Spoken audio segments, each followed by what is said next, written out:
नमस्कार दोस्तों, आज मैं हिमालय भारत की शान, भारत की प्रहरी, भारत की जीवनदायिनी, भारत का रक्षक है या कैसे है, उसी का मैं विश्लेषण कर रहा हूँ। तो मैं आपको बता दे रहा हूँ कि भारत की प्रहरी इस कारण से है कि उत्तर से जो भी आक्रमण करना चाहता है उसे वो रोकता है। जीवनदायिनी इस कारण है कि ये भारत जो हिमालय में जो है, जो पेड़ पौधे हैं उसमें जो इतना जड़ी बूटियाँ हैं उस पेड़ पौधे से कि लोगों को जीवन बचाने के काम में आता है। यहाँ तक कि आज आपके जो पतंजलि जो आयुर्वेद के संस्थापक जो बाबा रामदेव हैं, उनका भी सारी दवाइयाँ भी हिमालय के क्षेत्र से ही निकलता है, चाहे वो हिमाचल हो, चाहे उत्तराखंड हो, चाहे नॉर्थ ईस्ट के स्टेट हो। इस तरह से जीवनदायिनी है। रक्षक आपको बता दिया, तो इस पर मैं आपको बता देना चाहता हूँ कि एक शेर भी है कि उत्तर में भारत की रक्षा में तैनात प्रहरी, भारत की शान अटल हिमालय नाम। मेरा कहने का मतलब है कि उत्तर में भारत के लिए ये नाम है, हिमालय है, अटल है, कभी टलने वाला नहीं है।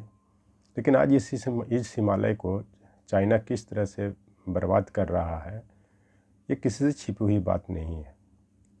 उसका कारण है कि वो जो हिमालय क्षेत्र में सड़क का निर्माण, रेल मार्ग का निर्माण, ब्रह्मपुत्र नदी पर जो डैम बनाया, उसके कारण भी बहुत नुकसान हुआ। इसी कारण हिमालय में असंतुलन पैदा हो गया है। समय समय पर भूकंप भी आ रहे हैं। अभी आपने उत्तराखंड में बाढ़ की त्रासदी देखा, हिमाचल में बाढ़ की त्रासदी देखा।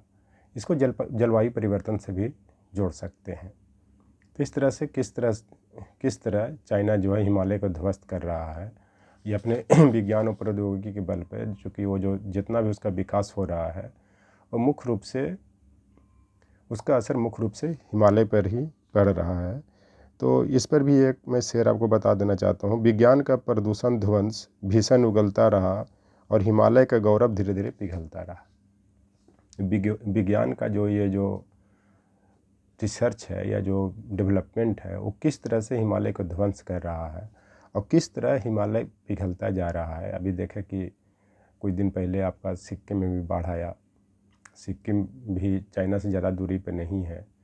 इस सबसे आप देख सकते हैं कि किस तरह से हिमालय को ध्वस्त किया जा रहा है, हिमालय को बर्बाद किया जा रहा है। और इस पर सारे विश्व चुप है, खास करके भारत भी चुप है आज के वर्तमान परिप्रेक्ष्य में भी। इसी सब हिमालय के विकास के कारण ही अब आप देख लीजिए, इसका जो धीरे धीरे ये जो गलवान का जो घटना घटी या फिर डोकलाम में हुआ, और दिन प्रतिदिन चाइना उतरते जा रहा है, चाहे वो भूटान का क्षेत्र हो, चाहे वो नेपाल का क्षेत्र हो, चाहे और जो भी हिमालय देश है, उसका लगभग कम से कम 20-22 देशों से विवाद चल रहा है। क्योंकि उसकी लगभग सीमा इतना देशों के साथ लगता है, चाहे वो समुद्र का इलाका हो, चाहे स्थल का इलाका हो, चाहे पहाड़ का इलाका हो। तो इस तरह से अगर हिमालय को बचाना है तभी भारत बचेगा। भारत ही नहीं, चाहे नेपाल हो, चाहे भूटान हो, चाहे नॉर्थ ईस्ट का स्टेट हो, चाहे तिब्बत हो। तिब्बत को तो लगभग वो निगल ही चुका है, ये किसी से छिपी हुई बात नहीं है। तो इसे हिमालय का ही क्षेत्र है।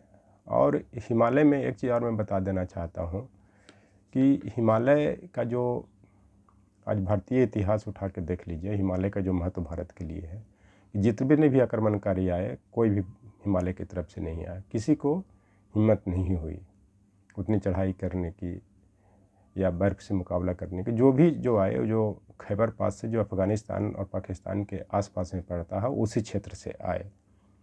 वो आपको दिल्ली में भी एक खैबर पास है, जो आपको बांटा का जो जंगल है वहाँ पे भी है। क्योंकि लोग मानते हैं कि जो भी आक्रमणकारी दिल्ली में घुसे, मुस्लिम आक्रमणकारी या जो भी आक्रमणकारी, उसी क्षेत्र से आए। इसी कारण उसका भी खैबर पास नाम दे दिया गया। तो चाइना का जो चाइना जो आक्रमण कर रहा है, वो मुख्य रूप से जो किया था, जो 1962 में जो किया था, वो ये नॉर्थ ईस्ट के इलाका से किया था। क्योंकि वहाँ पे हिमालय के क्षेत्र में वो भी है और वो भारत से ज़्यादा ऊंचाई पे है। इसी कारण वो हर गतिविधियां करता है, ब्रह्मपुत्र भी आपको तिब्बत के पठार के आसपास से ही निकलता है।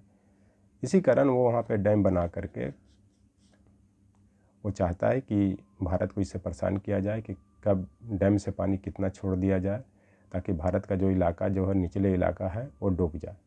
इससे सिर्फ भारत का ही नहीं, हिमालय का जो क्षेत्र है उसको भी बहुत नुकसान होता है, यहाँ तक कि बांग्लादेश को भी होता है।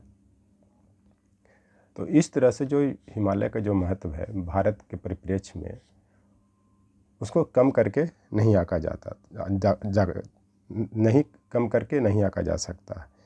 तो आपको बता दे रहा हूँ कि किस तरह से ये जो चीन के द्वारा जो डेवलपमेंट किया जा रहा है हिमालय क्षेत्र में, वो किस तरह से भारत पर नकारात्मक प्रभाव डाल रहा है। ये किसी से छिपी हुई बात नहीं है। दूसरी चीज़ कि नेपाल, भूटान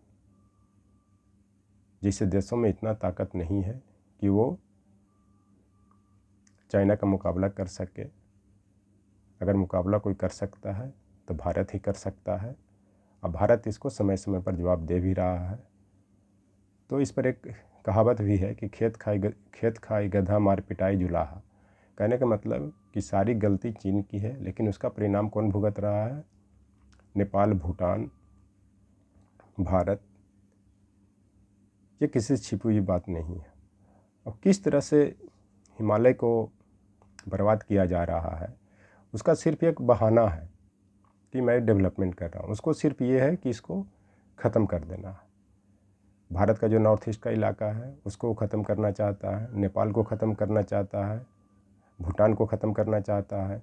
क्योंकि इस तरह के जो गतिविधियाँ वो पहाड़ी क्षेत्र में या पहाड़ के इलाका में करेगा तो वहाँ पे भूसंकलन होगा, भूकंप आएगा, बाढ़ आएगा, तो ऑटोमेटिक उसका क्षेत्र ही पता नहीं चलेगा कि किस देश का कौन सा सीमा है और किस देश का कौन सा सीमा है, और किस देश का सीमा किस देश के सीमा से मिल रहा है। तो ये सब जो ये अप्रत्यक्ष रूप से उसका टेक्निक कह लीजिए, या चापुलता कह लीजिए, या चालाकी कह लीजिए, इस तरह से वो भारत को निगलना चाह रहा है। और जो उसका जो मुख्य उद्देश्य जो है, जो हिमालय के क्षेत्र को डिस्ट्रॉय करने का, उसका एक कारण ये भी है कि जितने इलाका उसके क्षेत्र में आएंगे वहाँ से उसको मिनरल्स की भी प्राप्ति होगी। हो सकता है उसमें हीरा भी हो, सोना भी हो, प्लेटिनम भी हो सकता है कि पेट्रोल भी निकले, गैस भी निकले। तो इस कारण से भी वो भारत को, हिमालय को वो ध्वस्त कर रहा है। क्योंकि जैसे जैसे मान लीजिए जहाँ पे रेल लाइन का विस्तार करेगा, जहाँ तक जाएगा, उस इलाका में उसका रिसर्च करने की क्षमता ही बढ़ेगी। रिसर्च करने की क्षमता बढ़ेगी तो उससे जो मिनरल्स का जो प्राप्ति होगी उससे वो मजबूत होगा, सशक्त होगा। इसका यही नहीं, आप जो चीन सागर है, चाहे जहाँ पे भी है, समुद्र का इलाका भी है, उसका मुख्य रूप से यही उद्देश्य रहा है, पेट्रोलियम की खोज करना। उसके बाद और जो भी उसमें मिनरल्स समुद्र में है, उसके कारण भी वो जो आसपास के देश हैं उससे उलझते रहा है। तो इस तरह से हिमालय के जो महत्व है वो किसी से छिपी हुई बात नहीं है, और इस महत्व के कारण ही वो हिमालय को बर्बाद कर रहा है, जिसका परिणाम भारत अच्छी तरह भुगत रहा है। क्योंकि हिमालय क्षेत्र में ज़्यादा इलाका भारत का ही है, चाहे वो हिमाचल प्रदेश हो, चाहे उत्तराखंड हो, चाहे सिक्किम हो, अरुणाचल प्रदेश हो, या फिर असम हो, मणिपुर हो, त्रिपुरा हो। ये सब जो 7 सिस्टर स्टेट भी सब हिमालय के ही पार्ट्स हैं। इतना ही नहीं, वो हिमालय को ध्वस्त करने के लिए वो आतंकवादी गतिविधियां भी अप्रत्यक्ष रूप से म्यांमार की तरफ से चला रहा है, जिसका नतीजा आप मणिपुर में अभी सब लोग ने देखा।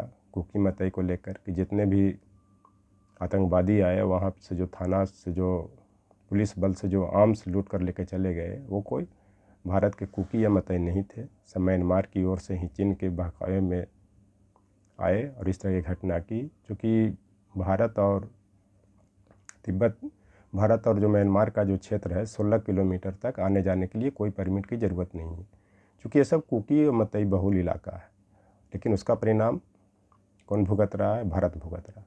ये कहीं न कहीं हिमालय के ध्वस्त करने की ही बात है, क्योंकि इस तरह की गतिविधियाँ होंगे तो वहाँ पे बम फटेंगे, विस्फोट होगा, जिसके कारण जो हिमालय की जो प्राकृतिक शोभा या प्राकृतिक संरचना है वो ध्वस्त होगा, और ध्वस्त होने के कारण हिमालय क्षेत्र में भूकंप आएगा। जब हिमालय क्षेत्र में भूकंप आएगा तो पता ही नहीं चलेगा कि ये मणिपुर का इलाका है या म्यांमार का इलाका है या चीन का इलाका है या भारत का इलाका है। इस तरह से जो